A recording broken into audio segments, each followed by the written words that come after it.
Assalamualaikum warahmatullahi wabarakatuh. Kembali bersama Kak Nazar. Dalam pertemuan kali ini kakak akan lanjutkan pembahasan tentang relasi fungsi. Bagian yang kedua yaitu sifat-sifat fungsi. Nah, sifat-sifat fungsi yang pertama ada fungsi injektif, yang kedua fungsi surjektif, dan yang ketiga fungsi bijektif. Nah, di sini akan kakak jelaskan bagaimana kita bisa membedakan bahwa itu merupakan fungsi injektif, surjektif, dan bijektif berdasarkan definisinya. Yang pertama, kita akan membahas tentang fungsi injektif.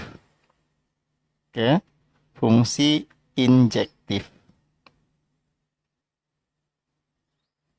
Fungsi injektif, definisinya dinyatakan sebagai untuk setiap A tidak sama dengan B, maka FA tidak sama dengan FB. Apa maksudnya? A dan B yang pertama ini, ya, A tidak sama dengan B untuk domain yang berbeda, maka akan diperoleh pasangan range ataupun pasangan hasil yang berbeda. Jadi, untuk domain yang berbeda akan diperoleh range-nya pasti berbeda. Nah, untuk lebih jelasnya, itu bisa dilihat dalam diagram berikut. Nah, ini disebut sebagai fungsi bijektif. Kita bisa lihat untuk domainnya A, itu range-nya adalah 1, dan domainnya B, range-nya 2. Sedangkan kalau domainnya C, range-nya 3. Jadi, setiap domain yang berbeda memiliki range yang berbeda juga. Kemudian yang kedua, ada fungsi surjektif. Ya, fungsi surjektif. Nah, bagaimana ciri ataupun definisi daripada fungsi surjektif ini? Fungsi surjektif dinyatakan bahwa FA sama dengan B. FA ini menunjukkan range, ya. FA ini menunjukkan range. Sedangkan B ini menunjukkan kodomain ataupun daerah kawan. Kodomain. Jadi dalam fungsi surjektif, semua daerah kawan ataupun semua kodomain itu pasti merupakan range. Semua kodomain merupakan daerah hasil. Sedangkan pada fungsi injektif tidak semuanya. Ya, tidak semua kodomain itu sebagai range. Nah, ini bisa dilihat ya, kalau 4 ini kan kodomain, tapi dia tidak termasuk dalam range karena tidak punya pasangan dengan domainnya. Nah, untuk lebih jelasnya tentang fungsi surjektif ini bisa dilihat juga dalam bentuk diagram. Ya, jika digambarkan dalam bentuk diagram, kita bisa lihat diagramnya seperti berikut, ya. Nah, semua kodomain itu merupakan range-nya. Oke, semua kodomainnya merupakan range-nya. Boleh ya untuk domain yang berbeda, tapi dia memiliki range yang sama, itu boleh dalam fungsi surjektif. Asalkan semua kodomain itu merupakan range, merupakan daerah hasil. Kemudian berikutnya, yang ketiga ini adalah fungsi injektif. Yang ketiga, kita punya sifat fungsi yang ketiga yaitu fungsi bijektif. Fungsi bijektif itu dia terdefinisi sebagai yang pertama, dia harus memenuhi sifat sebagai fungsi injektif. Jadi, fungsi bijektif itu merupakan fungsi injektif sekaligus dia injektif sekaligus surjektif. Jadi, fungsi bijektif itu adalah injektif dan surjektif. Jadi, dia harus memenuhi kedua-duanya. Untuk setiap domain yang berbeda harus memiliki range yang berbeda. Kemudian, semua daerah kodomain itu pasti merupakan range-nya. Ataupun fungsi bijektif ini disebut juga sebagai fungsi korespondensi satu-satu. Syarat suatu fungsi bijektif ini yang pertama, anggota domain harus sama dengan anggota kodomain. Dan setiap satu domain itu pasangannya dengan satu kodomain. Untuk lebih jelasnya, kita bisa juga lihat dalam bentuk diagram berikut. Nah, jika digambarkan dalam bentuk diagram, inilah diagram fungsi bijektif ya. Setiap satu domain punya pasangan dengan satu kodomain. Dan semua kodomain itu harus merupakan daerah hasilnya. Nah, untuk lebih memperdalam masalah ini, kita bisa lihat beberapa contoh soal. Untuk soal yang pertama ya di nomor 4 berkaitan dengan masalah sifat fungsi. Diagram panah di bawah ini yang merupakan fungsi injektif adalah. Oke, ingat fungsi injektif adalah setiap domain yang berbeda pasti memiliki range yang berbeda. Maka kalau kita lihat di sini untuk gambar yang nomor 2 ini bukan fungsi. Ini bukan fungsi. Kenapa? Karena ada domain yang tidak berpasangan. Kemudian yang ketiga, ini juga bukan fungsi karena ada domain yang bercabang, ya, ada anak memiliki lebih dari satu ayah. Ini bukan fungsi juga, tidak sama dengan fungsi. Untuk yang keempat, yang nomor 4 ini merupakan fungsi, ya. Tapi ini ada domain yang berbeda memiliki range yang sama. Ya, dan semua domainnya itu merupakan range. Ini merupakan fungsi, ya, fungsi surjektif. Jadi kalau ini fungsi surjektif. Sehingga yang merupakan fungsi injektif itu adalah yang pertama atau jawabannya A.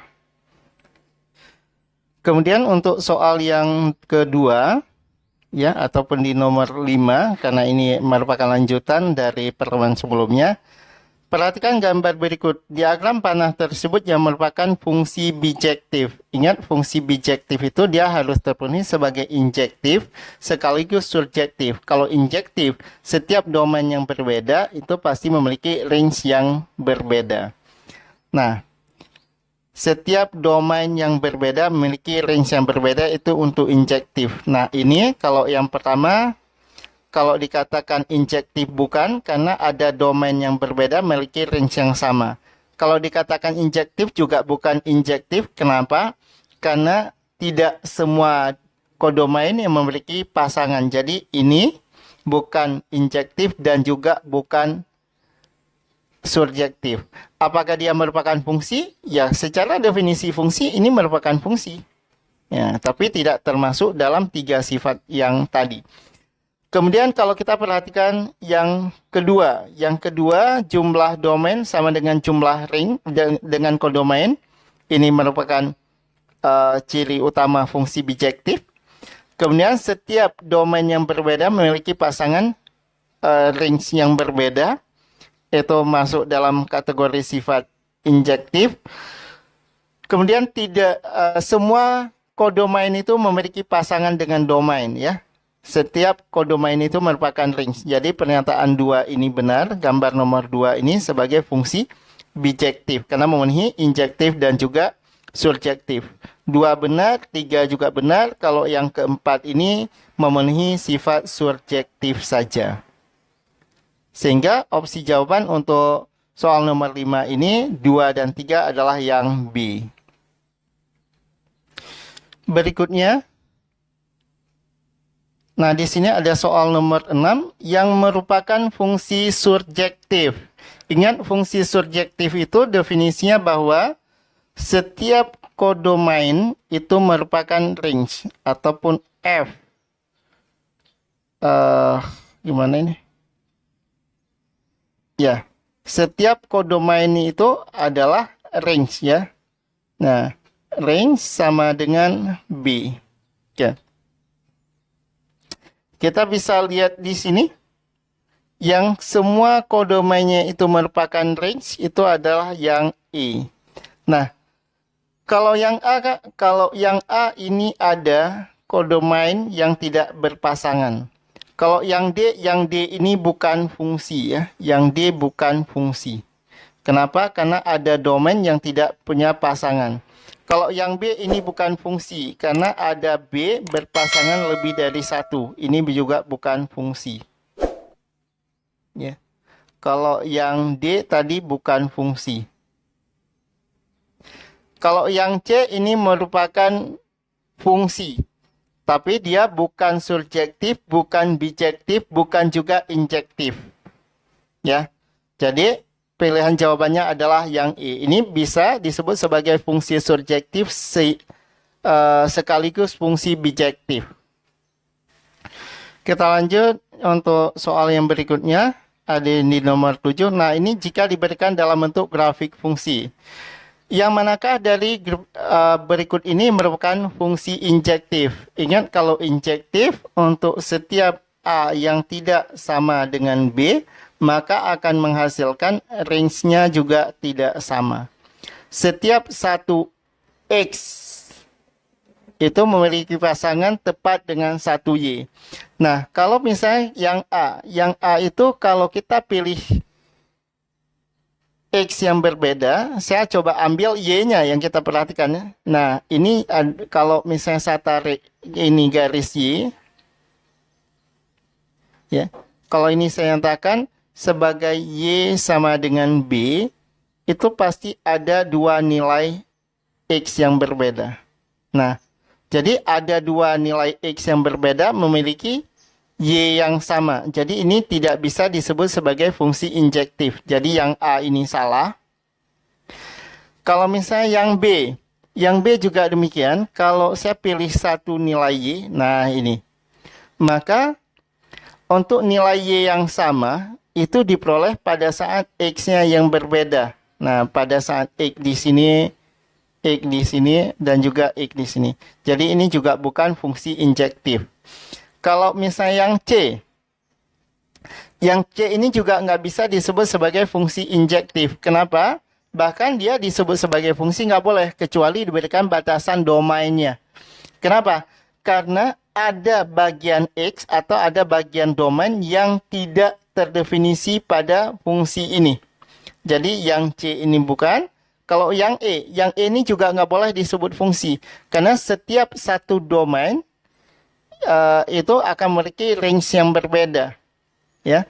Ataupun satu anak berpasangan lebih dengan satu orang ayah. Satu orang anak memiliki lebih dari satu ayah. Yang E bukan fungsi.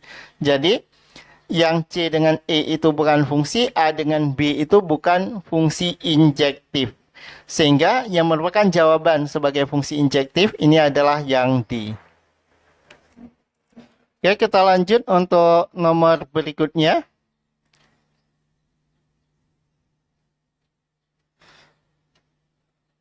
Nah, ini untuk soal nomor yang terakhir berkenaan dengan masalah sifat-sifat fungsi. Jika A 1, 2, 3, 4 dan B 1, 2, 3, 4, 5, maka manakah dari pernyataan berikut ini merupakan fungsi bijektif? Ingat, fungsi bijektif. Fungsi bijektif itu harus terpenuhi. Yang pertama sekali dia sebagai fungsi injektif dan juga harus terpenuhi sebagai fungsi surjektif. Ya, banyaknya anggota domain itu harus sama dengan banyaknya anggota kodomain. Ini yang harus dipenuhi sebagai fungsi bijektif. Nah, kalau misalnya yang A, fungsi F memetakan dari A ke B. A itu anggotanya cuma 4, B anggotanya 5. Jadi ini aja sudah tidak memenuhi syarat fungsi bijektif ya. Jadi yang A yang salah. Kemudian yang B ini ada kemungkinan kalau C, D itu juga salah karena jumlah anggotanya berbeda. A memetakan ke A memetakan ke A, ya, secara jumlah anggota ini udah memenuhi syarat bahwa dia merupakan fungsi bijektif secara syarat jumlah anggota. Kemudian kita lihat 1 berpasangan ke 4, 2 berpasangan ke 3, 4 juga berpasangan ke 3. Jadi yang menjadikan dia bukan fungsi bijektif adalah ini. Nah, fungsi bijektif harus terpenuhi sebagai injektif. Apa maksud injektif? Domain yang berbeda, pasangannya itu pasti berbeda. Ini domainnya ada 2 dan 4 memiliki pasangan yang sama, yaitu 3. Jadi ini nggak bisa disebut sebagai fungsi bijektif karena tidak memenuhi secara injektif. Jadi yang B juga salah. Yang E ada kemungkinan bahwa jumlah domainnya itu, jumlah anggotanya sama ya. Kemudian kita coba lihat terpenuhi nggak sebagai fungsi injektif maupun surjektif. Injektif, setiap domain yang berbeda pasti memiliki pasangan yang berbeda. 1 dengan 3, 2 dengan 1, 3 dengan 2, 4 dengan 4, 5 dengan 5. Injektifnya terpenuhi. Surjektif. Surjektif semua kodomain itu merupakan daerah hasil, ya. Semua kodomainnya punya pasangan. 1 berpunya pasangan, 2 punya pasangan, 3 punya pasangan, 4 punya pasangan, 5 juga punya pasangan. Jadi opsi jawaban yang sesuai nomor 8 ini adalah yang E.